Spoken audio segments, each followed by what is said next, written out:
we're kind of talking about what's changing and what never changes. And, so what is what is not changing and what is changing, and what matters most about what's not changing and what is?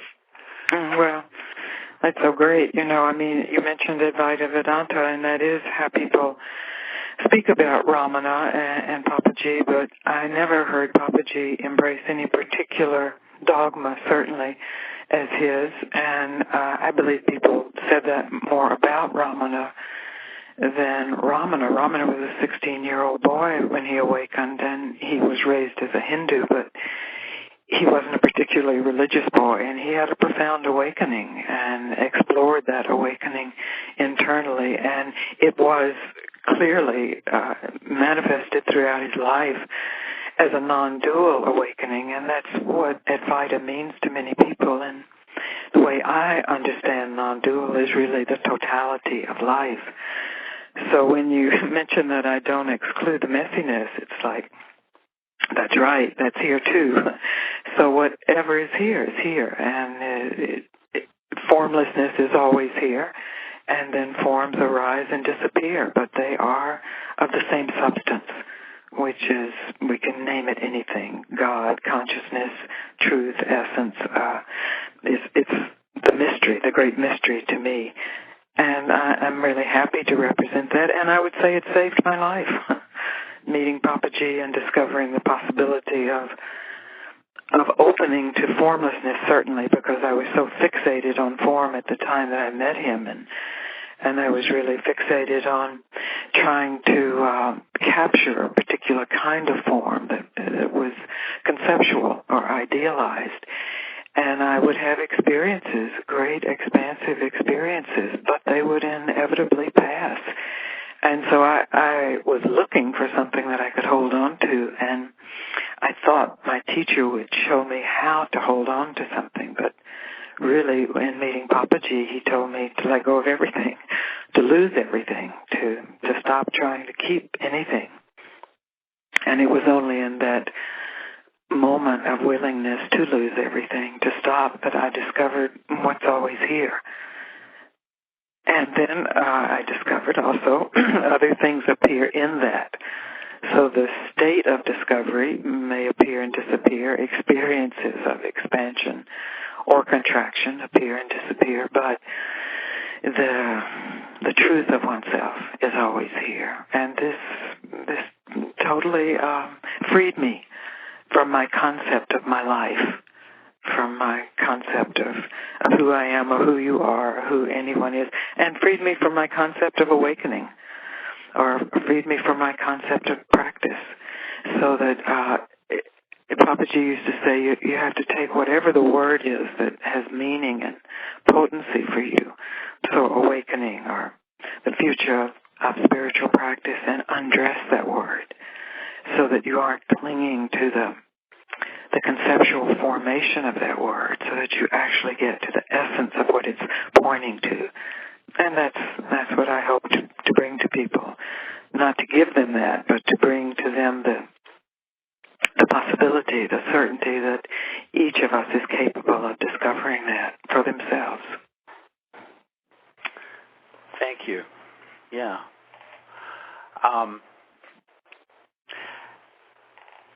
It does seem like there's a paradox at the core of this conversation, or any conversation, in which we open ourselves to the presence of that which can dissolve the mind, and then are still intending to come into direct relationship with what's changing and requires the mind in order for us to meet it in all its nuance and complexity, and yet not just get sucked in to our stories and our words.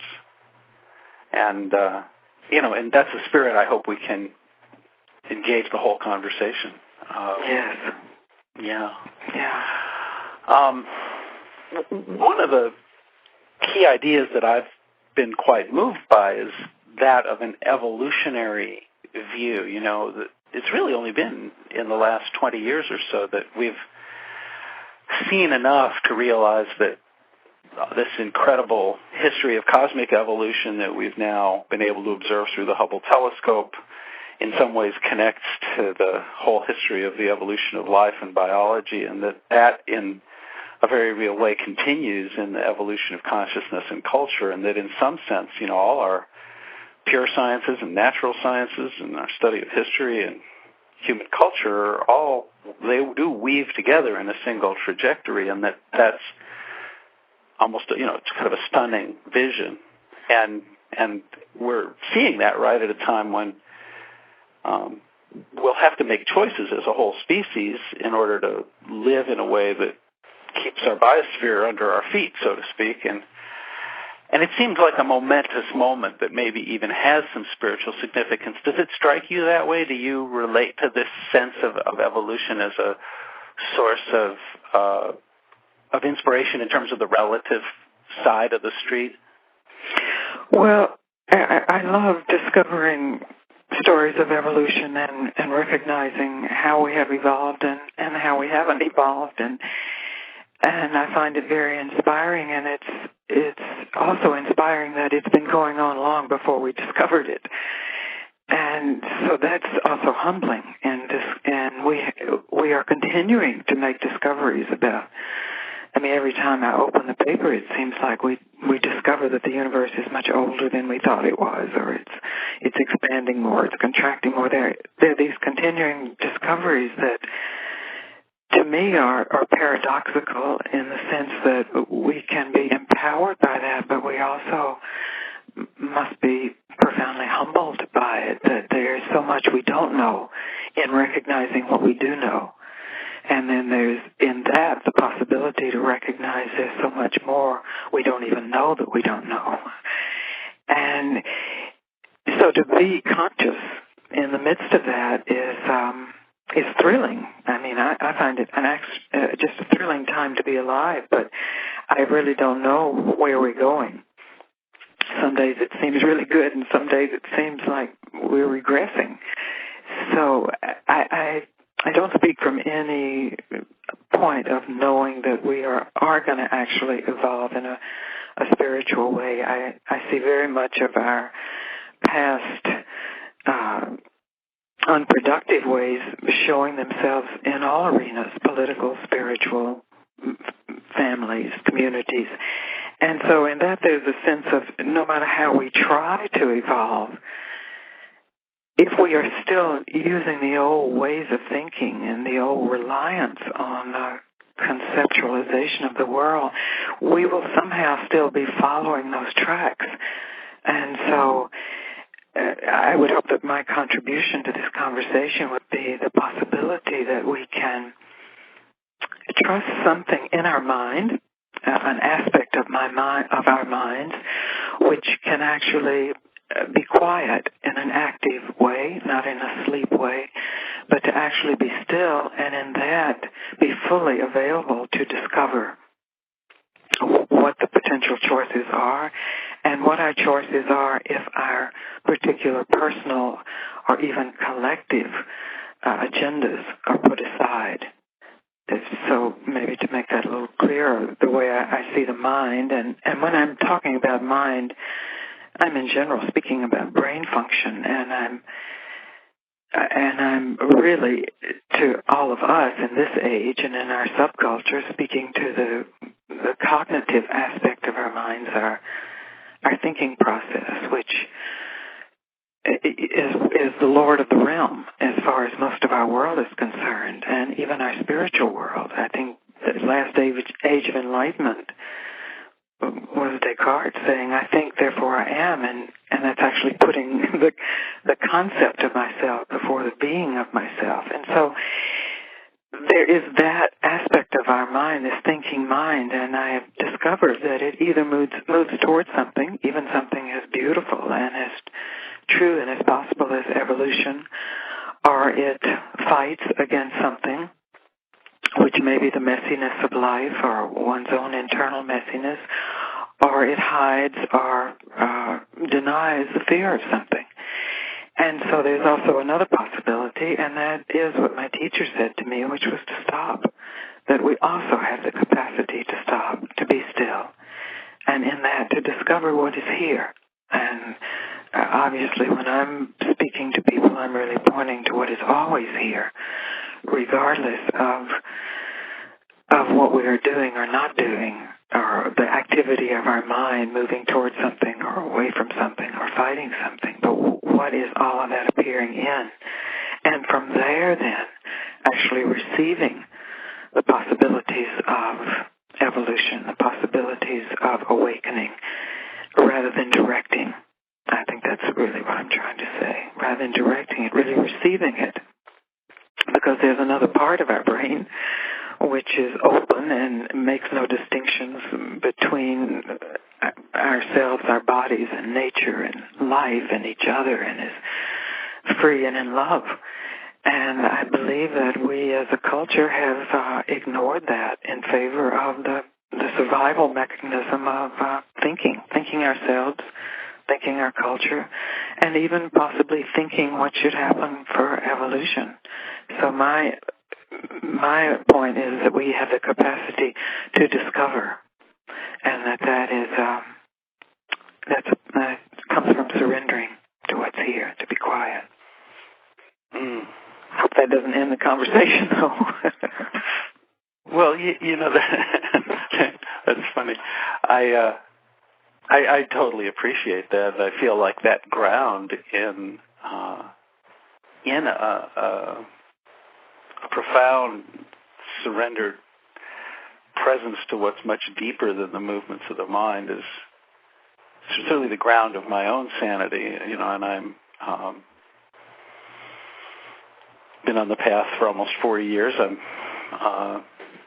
pretty founded in that as really essential. So I don't disagree in any way. And yet I always cross back and forth across this paradox that that kind of at the very first level, you can have a busy mind, or you can have a mind that you've relaxed, and neither of those are quite adequate to the full humanity and full civic responsibility I want to have. I do see a world in which, you know, I can see and feel for myself that I have a responsibility, and it seems that's true really for each of us, and that to engage life is part of what's necessary, and to do that we need to observe and relate, you know, to the content of things and re-engage the mind, and if we just re-inherit the egoic agendas that are so prevalent, everything we do tends to express the contraction, the anxiety, the confusion of that level of the mind.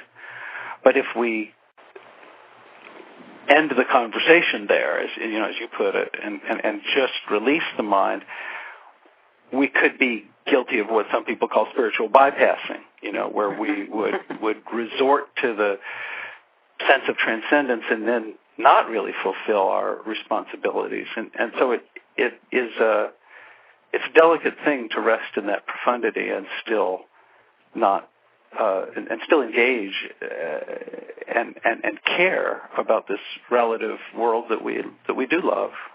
Yes, I agree, and I deeply care, because I, in truth, don't see any separation between this core of oneself that is at peace eternally and the manifestations that are often at war. I don't, and that's what I meant when I pointed to non-dual. I don't see a separation. I don't see it in myself. I don't see it in the world. I don't see it in my either relaxed mind or my agitated mind, and I have the capacity for both. I'm sort of a naturally agitated kind of person even. So really what I'm pointing to is, and I love your word paradox, I think it's essential, and I think that we usually are terrified of paradoxes. But really the paradox is where the polarity of our minds, which holds one side of the question as this resting in peace and with no movement, and the other side as moving toward and doing. But actually, I perceive the core as someplace where that is totally resolved, where they aren't separate from one another, where they are they are simply oneself. And I speak to people, and some of them are unaware that they've ever had a quiet moment, but I believe that every one of us has many quiet moments in a day, but because we are addicted to our thinking process, we don't even notice them. We just jump from thought to thought or paragraph to paragraph and really overlook this that connects thoughts and that thoughts are even made of. So, and I also love this word responsibility. I speak of it a lot, but I don't hold it as any kind of burden. To me, it's the natural expression of being a live, conscious human being, which is a particular power of beingness, and it's the capacity to respond. And once that's discovered, then it is not a burden. It is actually the love of life. And naturally, we want to serve what we love. We pay close attention to what we love. And when we can love all of life, the messiness as well as the pristine silence, then we can recognize really what non-dual is. And I believe we are used in that as this series that you're doing, these conversations are proof of your commitment to your love of life, as I see it. I mean, if it were just a duty, an idea, a concept of responsibility, I think that's what drives people to the hills or to the caves. So I'm not speaking of that at all. I'm speaking of the utter connectedness of silence and all of its noise, of doing and not doing. But if we are overly focused on doing or thinking or conceptualizing, which we have been as a culture, or at least for hundreds of years, we overlook what is already fulfilled. And then we are continually seeking some concept to give us fulfillment.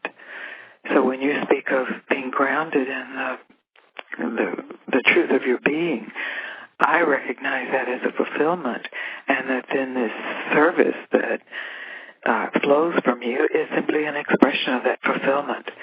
And so that's what I invite people to discover, that fulfillment is here, whether they never reach a particular stage of anything, whether their neurosis is still intact, whether their mind is still agitated, that underneath that and in the midst of that, there is a profound and deep recognition of being, self-recognition of being, and that is overflowing in fulfillment, the love of life. And maybe all creatures have it, but we as human creatures are in a particular position to recognize it. And that's, why I believe beyond awakening to me means beyond the concept of awakening, so that we can discover that awakening is here. It's really here, and we can actually surrender our concepts to that and then be used by that. Then our insights are fresh. They're not something we've memorized or learned or even that our teachers told us to believe, but they arise out of the natural, direct experience of human being with beingness as life.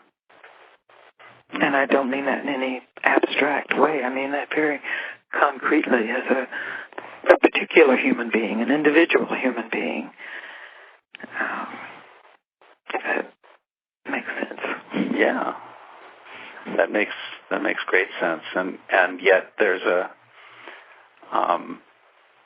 I do think there are different conversations going on within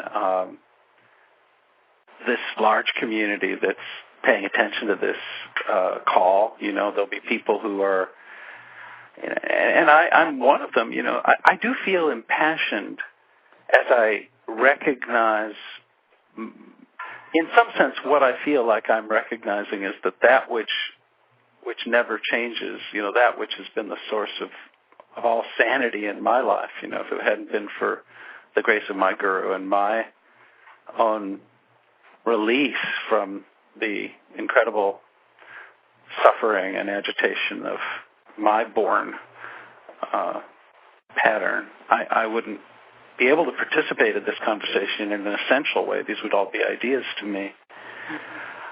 But out of that, I can feel a passion arising to participate in this realm of change with, in service, of something greater than this body-mind, of this larger tidal force, and I associate it with the idea of evolution. I feel like I recognize that as kind of the through line, the bigger story.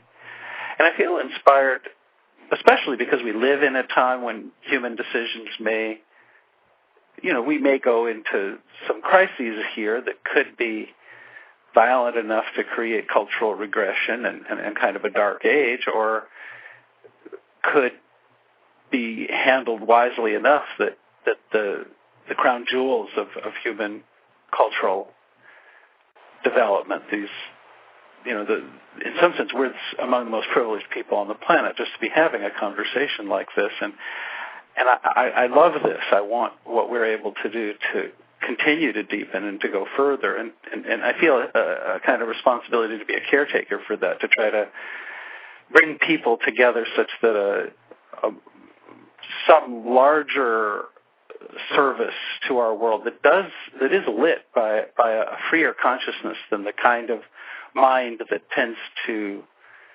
determine human choices on a large scale through politics and business. I want to do what I can to bring more wisdom to bear. And that feels like an expression even of my freedom, not just a bondage to an agenda or a story. What do you think of that? I feel the same way. I feel right in alignment with that. And I live a very active life, speaking to as many people who are interested. And I support that, and I always support that in other people. I know it's not the particular path for all people, and I also have no problem with that. But I think for those people who are somehow mysteriously made for their lives to be an expression of an invitation to a bigger conversation, a celebration of the potentiality that's here, and a preparation if that potentiality does, if we do revert to a dark age, is to somehow be willing to be the light in the midst of the dark. So I am committed to that with my whole life. And I remember speaking to Papaji and expressing my life-felt gratitude, just falling at his feet and saying, how can I repay you for this? And I was really thinking of him personally. What could I do for him? Could I be his attendant? And he just laughed and he said, the only way you can repay this is to give your life to it. And I took that very seriously, and I recognized, again, that was a gift from him. In giving my life to it, I mean, I'm still a human being. I still have the human messiness. I still have opinions, and I still have survival issues that arise. But my life is given to this that is the source of my life. And I know that to be a great gift. I know that I individually benefit from that, and then I'm available if other people want to benefit from it. So I feel like we're right in alignment, Terry. It's just, I think language is very important, and part of our trouble, I believe, is that we somehow language things in a particular way that does give more credence to our deterministic, materialistic kind of thinking rather than to the expansionistic, inclusive opening of the mind. Yeah.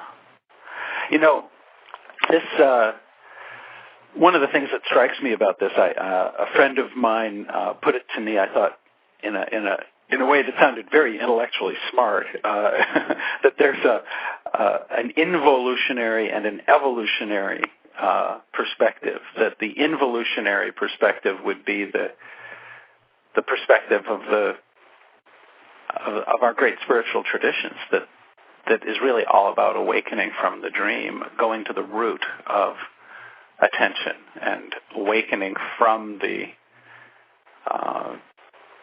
hypnosis, the hypnotic trance of identification in the relative. That we have that it's really all about the root, involving, that is the unfolding of the relative from the ground. There's a recontacting that ground in the involutionary path, and the evolutionary impulse might be that which recognizes springing forth from that ground what might be a different kind of urgency. Sometimes Ken Wilber has this concept, the pre and the trans, the pre-trans fallacy it's sometimes called, that we can tend to confuse that which is pre-rational with that which is trans-rational, or that which is pre-conventional with that which is trans-conventional, almost with anything that's developmental. You know, we can think in a binary way, and that there can be two different levels of something that we could confuse that way, and maybe there's a different kind of enlightened urgency that could emerge on the basis of freedom. What do you think of the idea of a new level of urgency that might be founded in freedom rather than just bound to a more limited? Well, I think that's what the possibility is. That's what to me means beyond. And I know that my lineage and the way I speak to people is the involutionary way. I really direct people inside, because that's where most people feel victimized. They feel victimized by their emotions, by their stories, by the dream. And so to really plunge so deeply inside, there is a possibility of awakening. But if you really plunge completely, deeply inside, there is then no difference in inside and outside, and not as a cow or a baby may perceive inside or outside is not different, but in the recognition of the absolute appearances of differences and the capacity to also recognize that those are transparent, that they are inside as well as outside. We are outside as well as inside. And then then out of simple self-love, it's quite natural that there is a passion for the outside, what was perceived as outside or what appears to be outside, to be tended in the most exquisite way, in the most careful way, in the most loving way. It's natural then, because we have discovered it to be oneself, and that to me is what non-duality means. That. And it is self-love, but it's not self-love as we think of it, as narcissistic. And it may even be a spiritual bypass, because it's the capacity to immediately be at home. But it's not the spiritual bypass of pretending to be at home. It's the bypass of recognizing whatever is occurring. There is home, there is peace, there is fulfillment. And then from that, naturally, there's energy.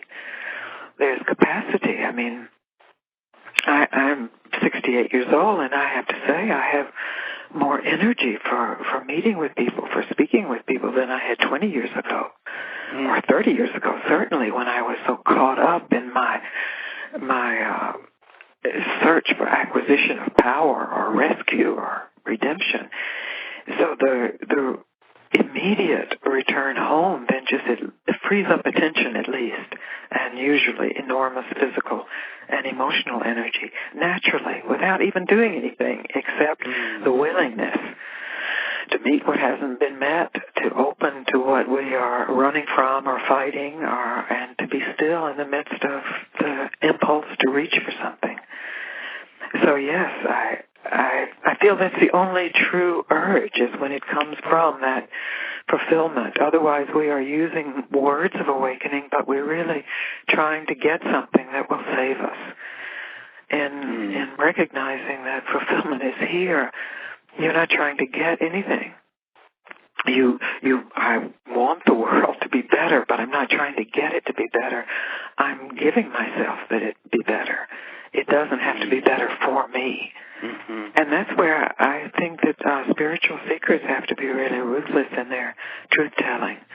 I know when I was considered myself a political activist, and I was part of a nonviolent training for a demonstration, and we ended up going into jail for a while, and it was it was a fun, adventuresome time, and I learned a lot, and I also discovered that there was a kind of glee at us and them like we were the good guys, we were the right guys, and they were the bad guys, and look how bad they are.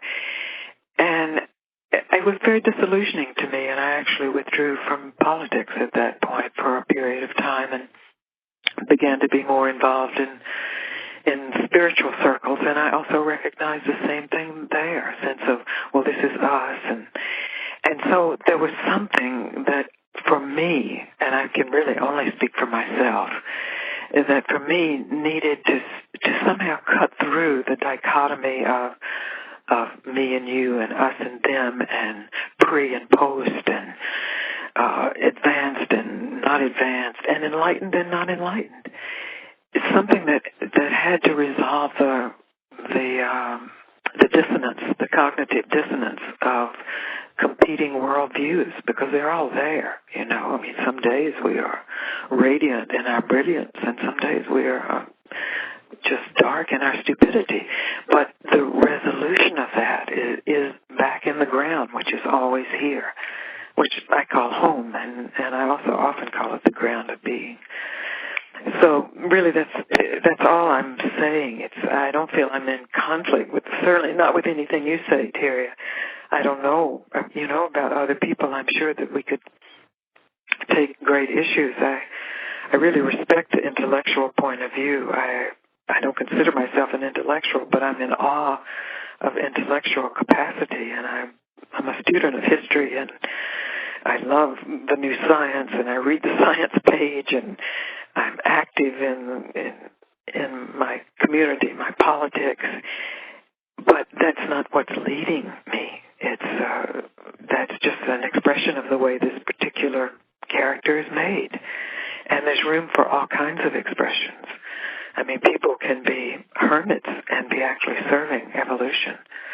And Ramana was a sadhu who had no intentions in terms of us here in California or all over the world waking up, and yet his very commitment to being absorbed by what he had discovered did contribute to our evolution. Yeah, so I sometimes say that it's not common that somebody can change the world by doing absolutely nothing, but Ramana did. Well, how do we know? Really? I mean, that's Buddha too, didn't he? I mean, didn't Buddha have to sit there, you know, and have all of Maya come at him, demons and gods and goddesses, and not move? And so there, and I move a lot. I'm not saying that in terms of being stationary physically, and my mind moves a lot.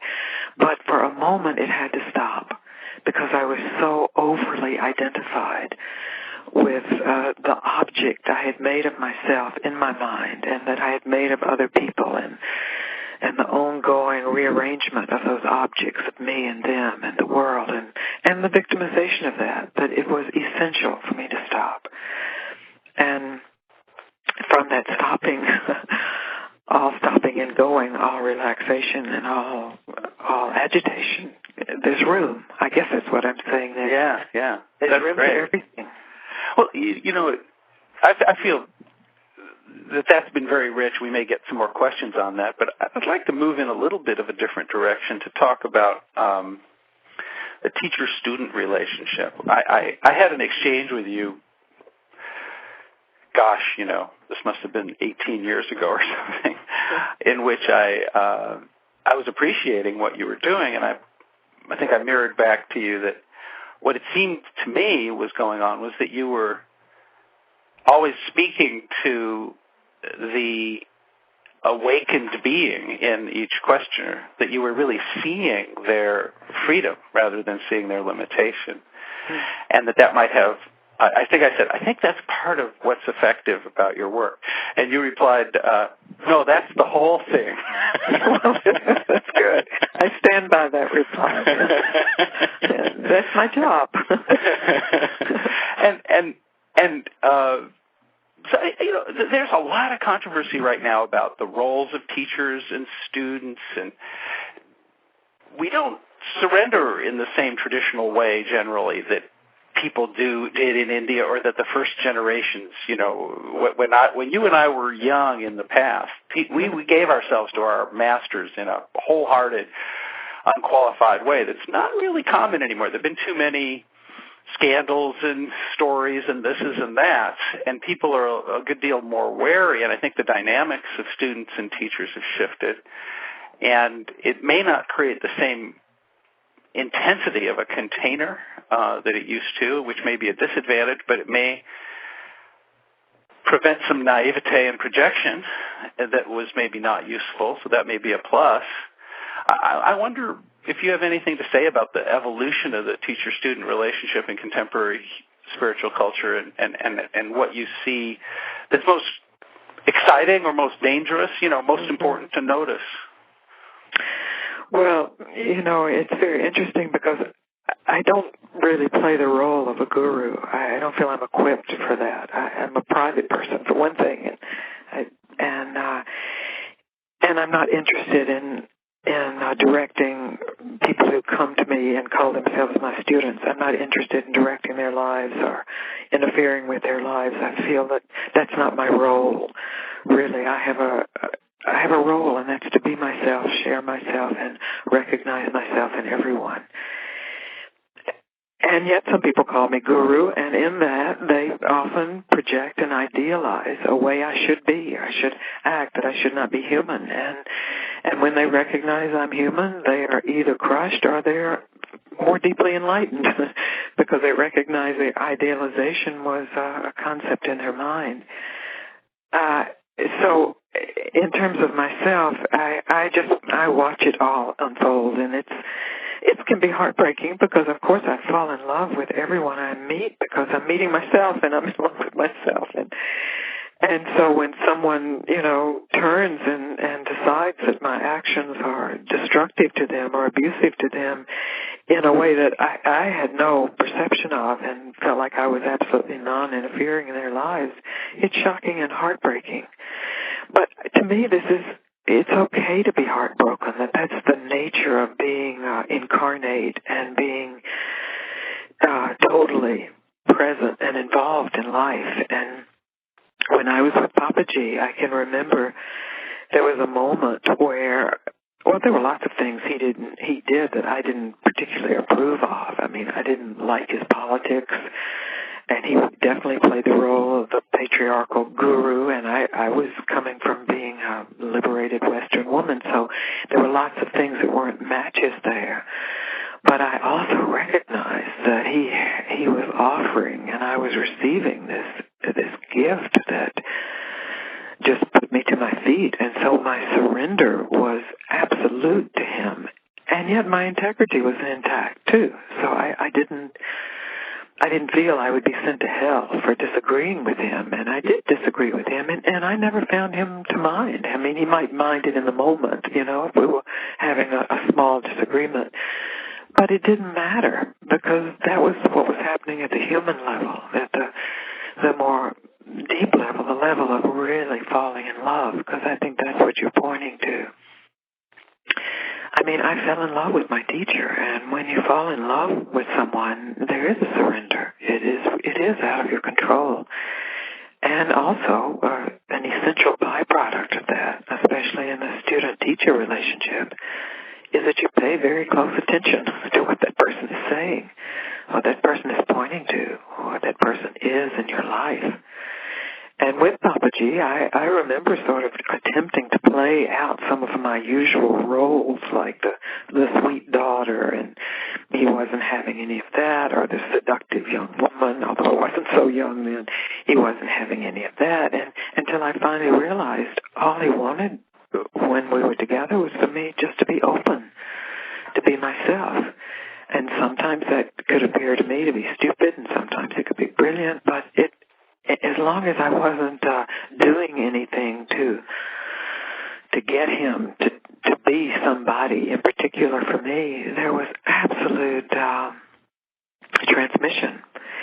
And I find that's true with certain people in my life now. They just accept me as I am, and it's not that they worship me, but we love each other. And so I feel that they hear me more strongly. And I also know that people are very afraid of that in the world. I was just reading a book that was published in the last year. It was really advising people to only go with teachers who had psychotherapeutic training. And this was shocking to me, and it seemed like it was just a way of trying to keep the students safe.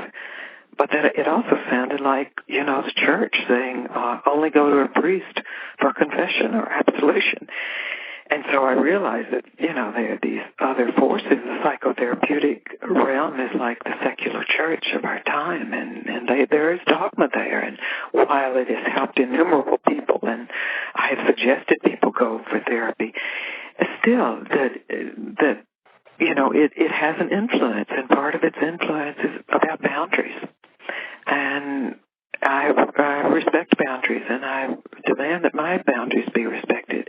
And yet there's a point where surrender of all boundaries and surrender of that in relationship with a teacher is dangerous, because you can get hurt. But you can also learn deeply even in that hurt, and you can discover that in the hurt and the willingness to open to that hurt and the pain of that you have the capacity to bear everything, and that it's actually not you that's hurt, it's your feelings that are hurt, or your emotions, or your idealizations, but you are free. And so hurt itself can serve. And people would ask Papaji this question too, because I met him just when there were lots of scandals happening, and he said that there's a teacher for everyone, and who's to say who that teacher is? That teacher could be famous, that teacher could be a good person, a bad person. But if it's the right teacher, there's a connection there, and you benefit in ways that cannot be judged by the current categories. And that's what I say. And I never dreamed I would have a guru here. I was never looking for a guru. I thought maybe it would be something in nature or some goddess or something. So to end up in India with a guru, an Indian man, and yet he was pointing me to what was alive in me that was the same that was alive in him, where student and guru were one. And he was pointing me to what had nothing to do with Hindu or Advaita or Buddhism or Christianity or Judaism or Islam or any of it, that it was free of, is free of all of it. And so in that, I'm still at his feet. Yeah. And so I would say maybe it's not for everybody, but I'm happy it happened to me, and I was certain it wasn't for me. Maybe that's why it needed to happen. I really resonate with your desire not to see spirituality altogether sanitized as if it could be made absolutely safe. That we take a risk if we really are interested to transcend our identity. That's big stuff, and that might be profoundly disruptive. And the expectation that there should be no possibility of hurt in the whole undertaking is an unrealistic projection. I don't think we can. We should care about every individual, and certainly never countenance anybody being hurt as if it doesn't matter. But for the individual to expect to be protected absolutely from any negative effect is not.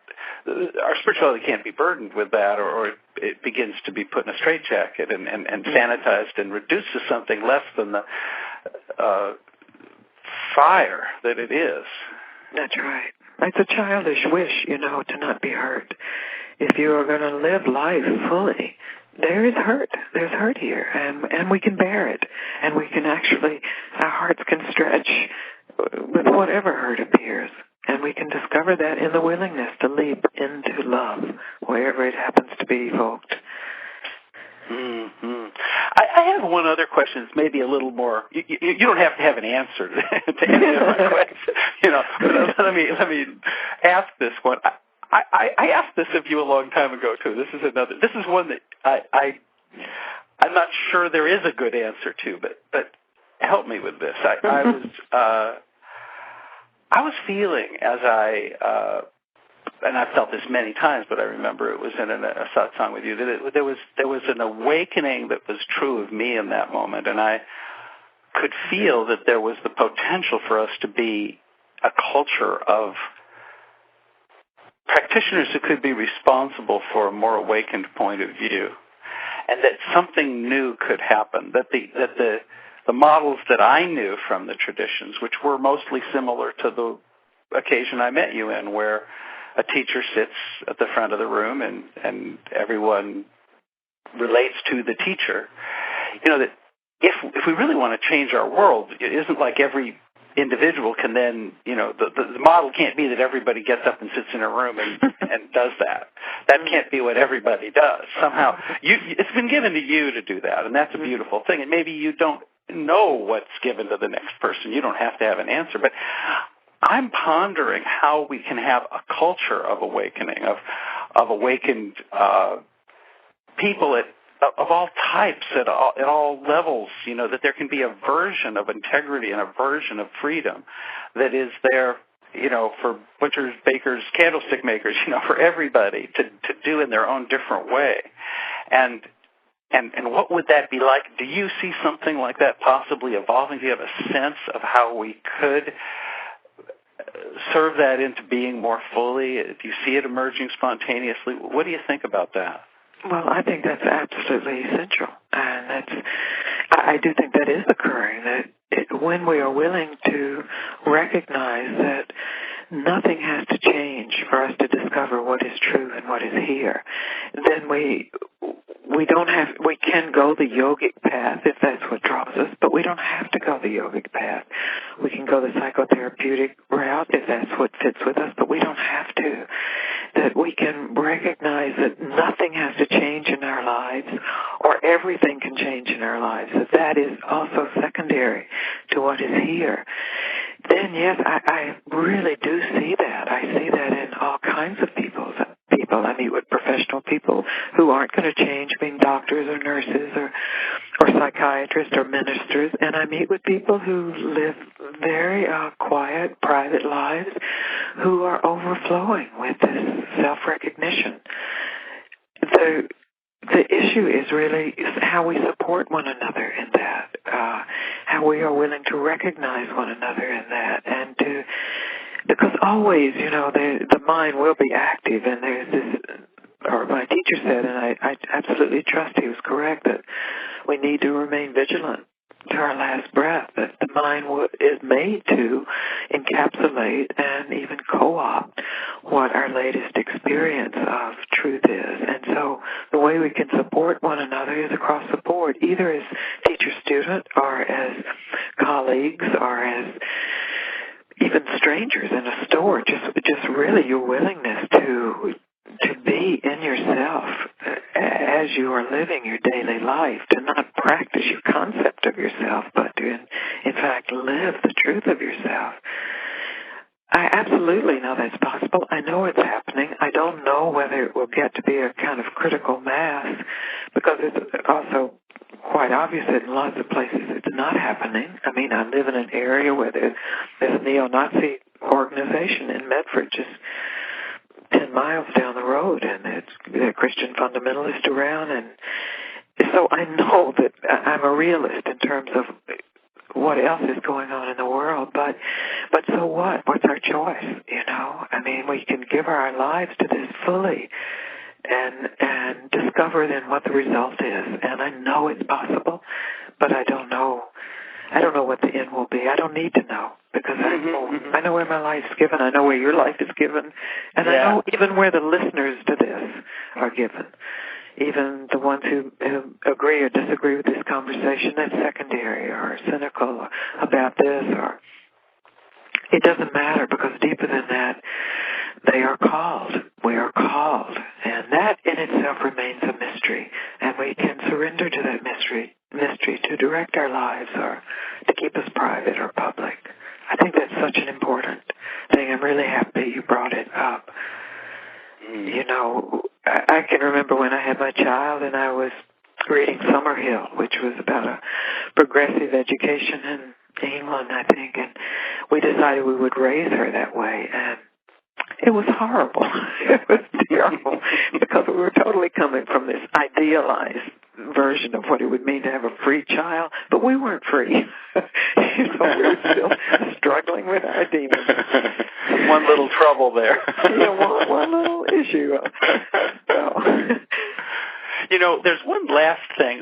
I really should be going to I know that there are a lot of folks who have questions for you, and I want to give them a chance to talk too, but maybe you could say a few words about this before we go to the break.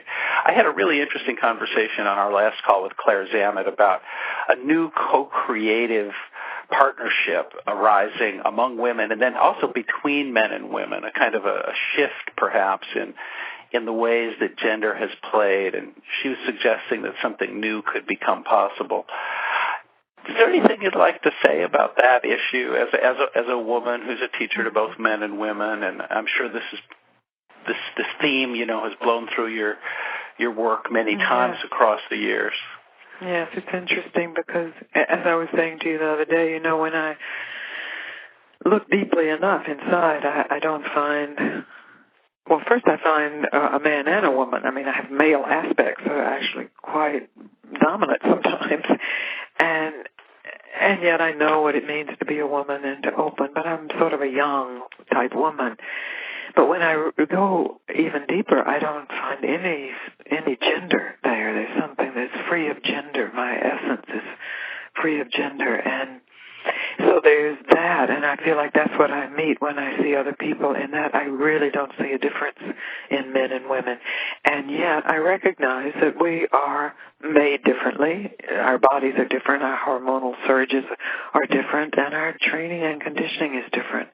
And so if we are willing to first recognize where we are absolutely the same, then I think the other ways where we have been marginalized as women, you simply don't stand for it as a woman. It's simply not acceptable. But it's not an issue for war. I like what you said about co-creative. It's an issue for, say hello.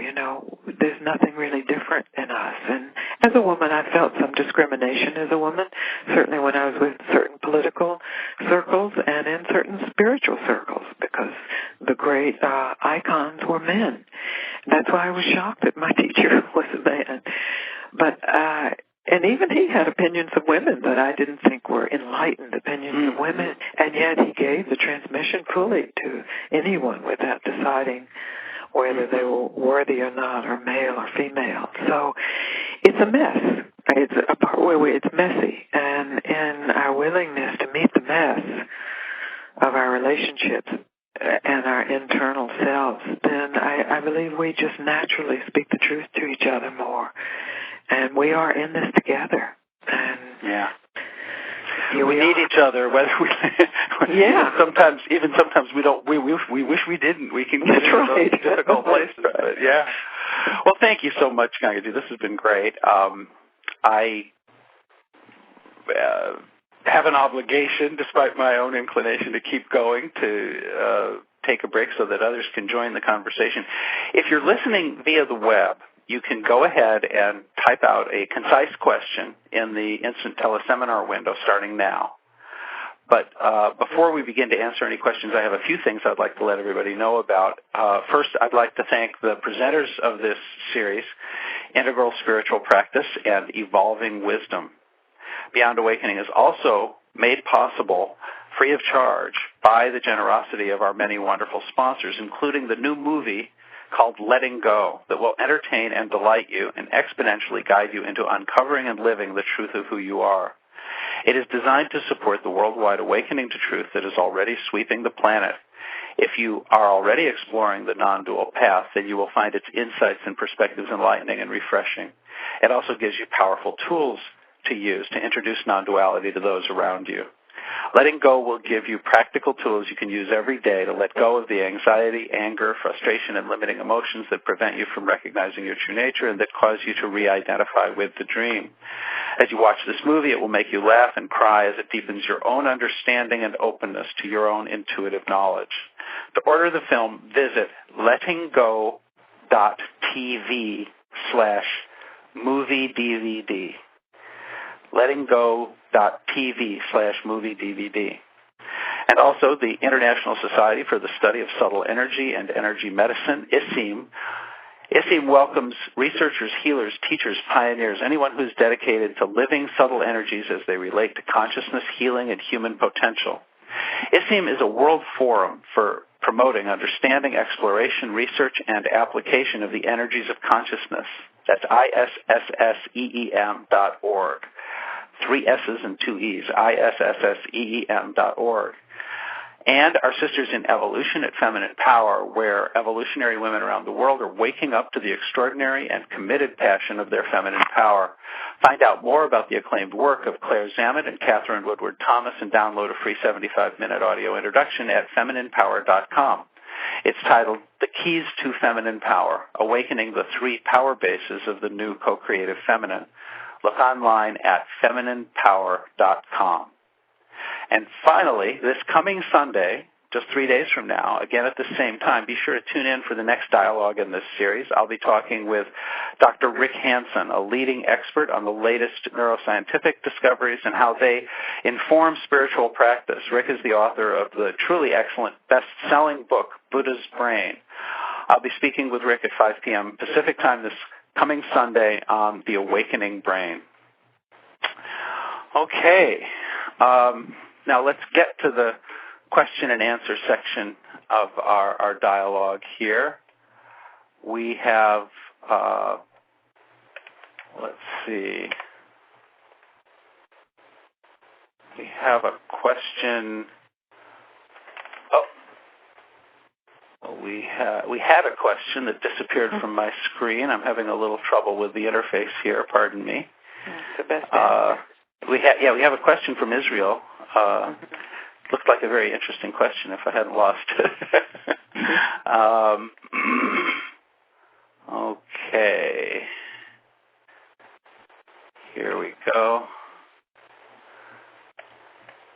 Asaf in Haifa says, Dear Gangaji, I practice and teach meditation in Israel. As a woman practitioner and teacher in a field that seems predominantly masculine, would you say there's any significant difference in the feminine experience of meditation and awakening? Do you feel that there are any necessary differences to take into consideration when guiding a woman through the practice as opposed to a man? That's kind of expanding on what you just said, but it goes a little different. Do you want to?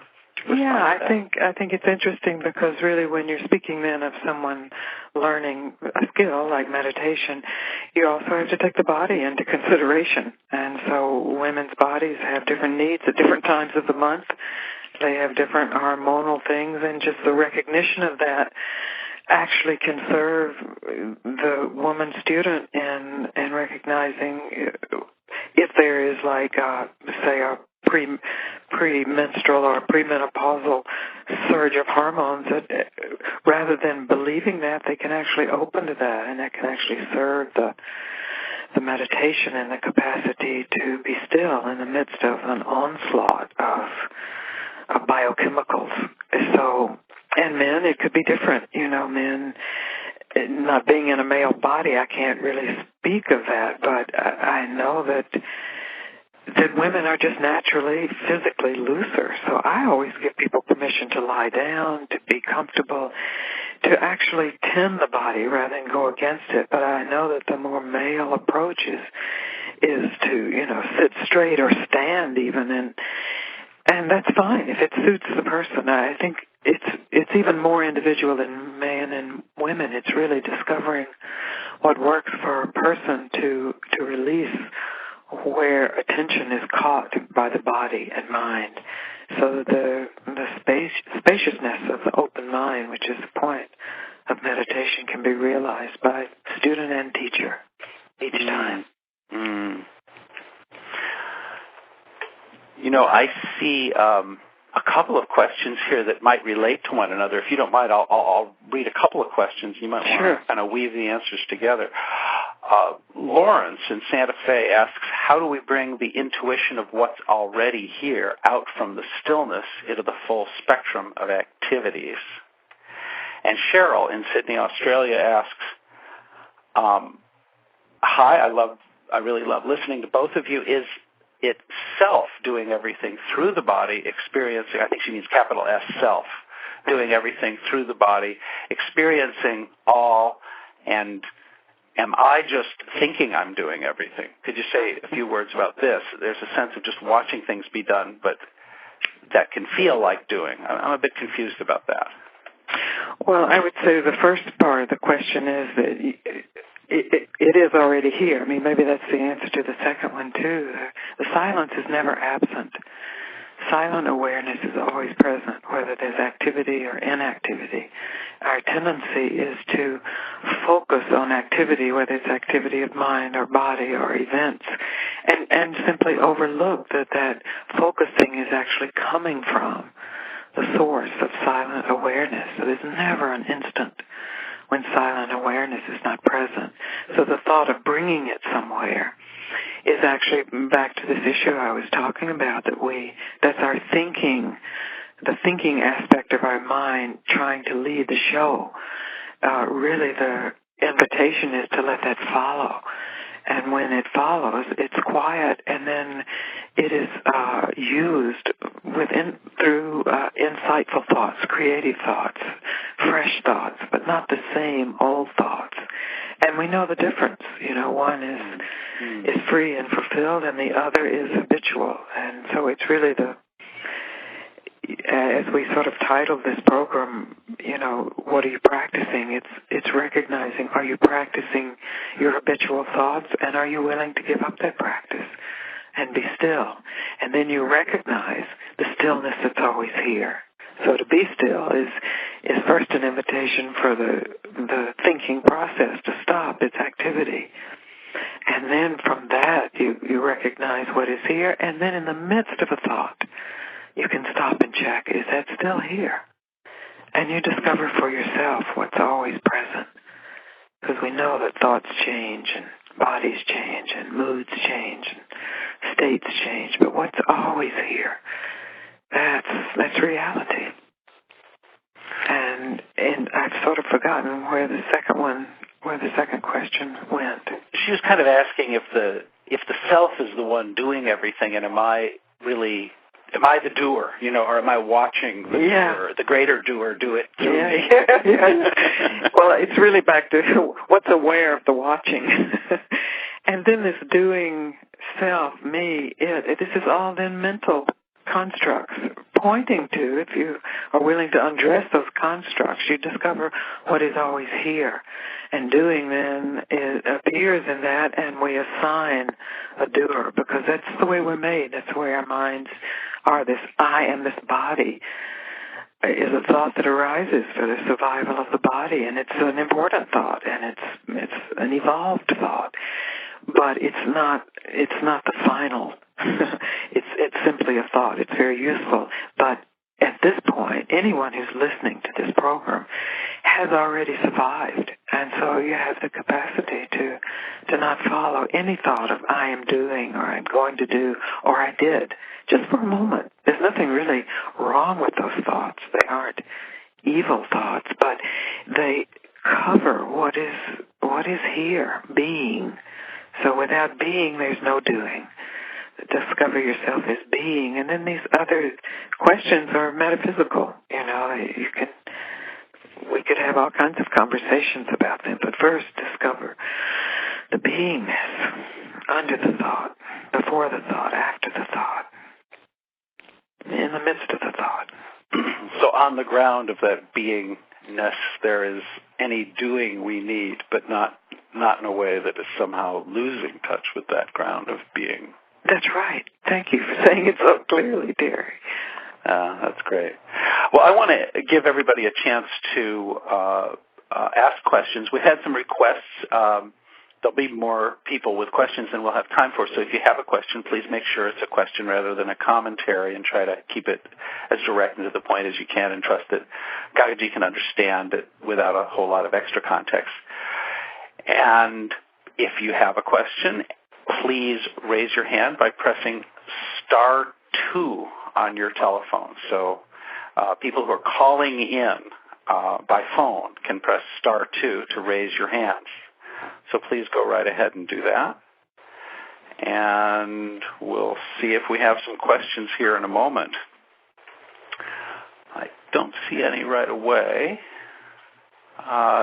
Here we have, I'm not sure about the name. This is someone from Watsonville, California. Please go ahead. Hi, yes, this is Judith. Hi, Judith.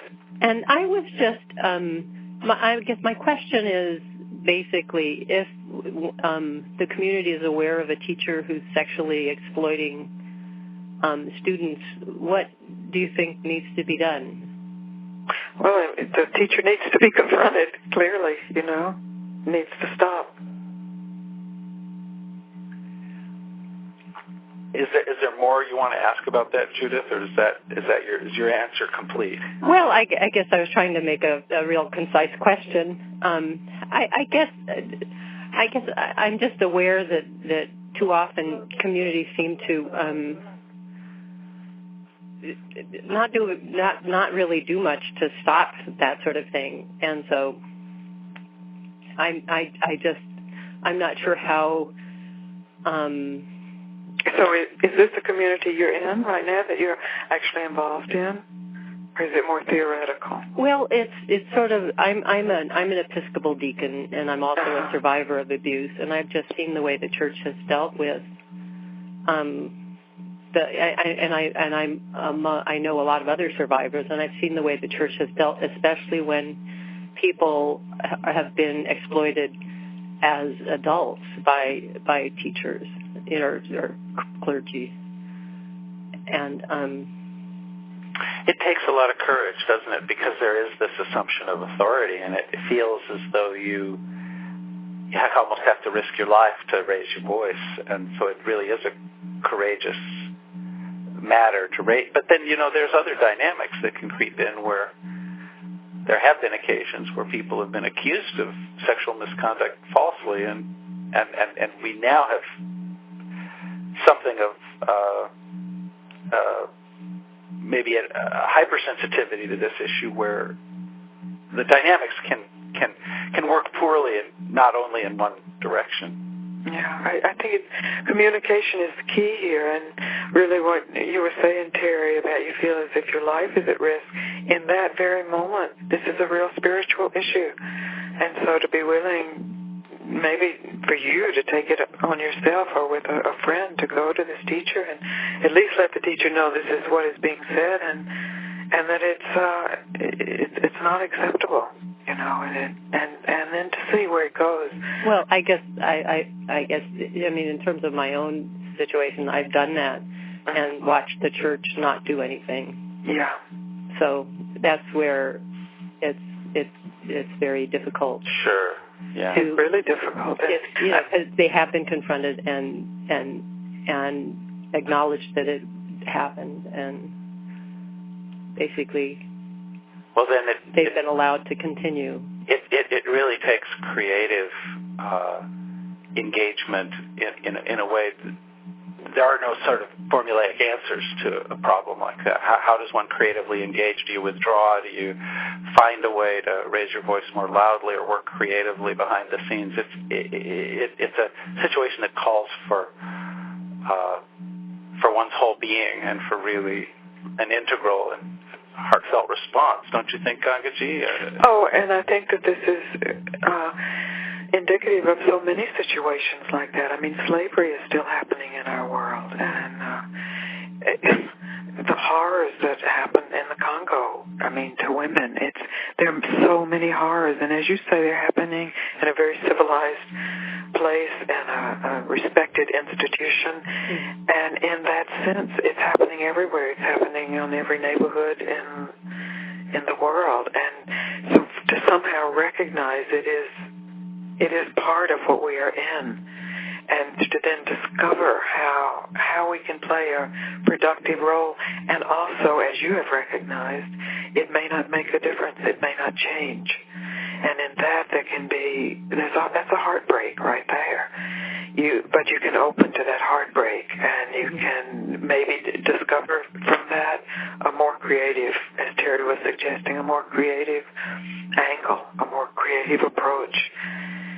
And that's the discovery process, because we know, authority often does not give up its power. And that power is often abusive in many ways, subtle and gross. And this is a very common way. Well, thank you so much, Judith. Good luck, Judith. Thank you. We have a question, I think, from the UK. You're unmuted and on the air. Please go ahead. Hello, Gangaji. Hello. Hello, it's Kathy Stevens from the UK. Hi, Kathy. Hello, I was on the Keys to Awakening and Freedom course. Oh, good. And I had I'd like to ask a question and also just make a quick commentary about the relationship between teacher and student that I on the Keys course, but I made a very strong connection with you right at the very beginning when I first met you. There was an immediate heart contact that like I felt I'd always known you, and it was just something that occurred almost like sort of whether I liked it or not. I mean, I love you, and I think you're completely wonderful, and you're kind of my type, But it was kind of beyond that. And when at the end of the course, when I on the last meeting, I was describing actually meeting my negativity in a very, very deep way, and just in a very determined way, and just carrying on with it. And you said, "This is where we meet," and that was very profound. And it was like a link, like a cord went between us, and that cord has just kind of got stronger and stronger, since the course, and it's just an extraordinarily moving. I can't describe how moving and exciting and just joyous thing it is to just feel this teacher-student connection, and it becomes kind of beyond Gangaji. It's like connecting to the cosmic teacher, as it were. Yes. That's beautiful. Thank you. Thank you I'm honored that you use me in this way, and that you fall so deeply into that connection that it is the cosmos. That's the truth. The cosmos is undeniable, uncontrollable, and irresistible. Yeah. And, I just, yeah. Oh, yes. Thank you. The other thing I wanted to say, which is probably a slightly more sort of intellectual question, and I just wondered if you would be able to talk for a moment on your view of the relationship between awareness and attention. I think did you write me this before? Just now, yes. Oh. Well, attention is a word I use. It maybe you could even say focused. It's where our mental attention is located. So if we have our attention on our problems, we are very aware of our problems, and we're suffering. If we have attention on this ground of silence, and we are at peace. But attention is rooted in awareness, and awareness is the ground. Yeah. Thank you, Kathy. There are some others who'd like to ask questions. I really appreciate your question, and thank you. I think it was very rich. But I'd like to acknowledge Raghunath Murthy in Kissimmee, Florida. You are on the air. Oh, hello, Gangaji. Hello, hello. My question, I was trying to formulate it so I could really articulate what I mean. I would love to refine my ability to surrender to that stillness. I didn't expect tears to come up, but it really matters to me. I guess I'm trying to get it right, but to surrender to that stillness. In fact, one of my absolute favorite YouTube clips of you, there was a period of time I would get up every day and I'd watch it first thing, which is, what's my core message? And I absolutely adore that. And the difference between an experience or a sensation of giving my power away, let's say, to something external when I have a reverence for it or a respect, even in function of somebody that I would have called, a guru or a spiritual teacher, and acknowledging that obviously they are further along on the path than I am. But at the same time, I have a sense that I've almost abdicated a responsibility for, always me being in charge of every breath and every step, and just like you were saying, wherever I place my attention. And I'm wondering if you could address that. Yeah, so I think that's really a good question, and it relates to what Terry and I were speaking about, the teacher-student. So, I did surrender to my teacher, but I surrendered really to what he was offering. I surrendered my attention to what he was pointing to, and because he was a true teacher, he was pointing me back to what was true to myself. And I discovered in surrendering to that the reverence I felt for him, the joy I felt in his presence was evoked really out of this very special relationship of his offering awakening to me. And so there's a lot in our lives that evoke that, and some of it we shouldn't give our attention, we could go to a movie and it can evoke joy and bliss, but if we begin to worship that movie, it's misplaced. If we recognize that something was evoked, anything passing by could evoke it, where does it come from? So it evokes what's already here. And the way I use the word surrender is really to open the mind. And the only thing that stops us from opening our minds is really fear. Fear that we will lose something. Fear that we will lose something we've accumulated. And so the willingness to lose everything just in an instant, then the mind is free of its possessions. And that in itself is surrender. And the fact that when you said the word surrender to silence and tears started coming, so you yourself evoked it in that moment. And all that's necessary is to recognize it's already alive in you. It's not a dead silence. It's the alive. It's life. It's silent life before it's manifest in thought and word and deed. And so it's already present. It already moved you to tears. And if you tell the truth, it's actually already leading your life. So it's surrendering to what is actually already here, that has already captured your attention, your love. You love it. So you surrender to that love. It can be deeply challenging, but it is always simple. It may be really hard because we may have enormous fear, but it's really simple. You surrender to love. Not as an object, but as the presence of your being. Yeah. Yes,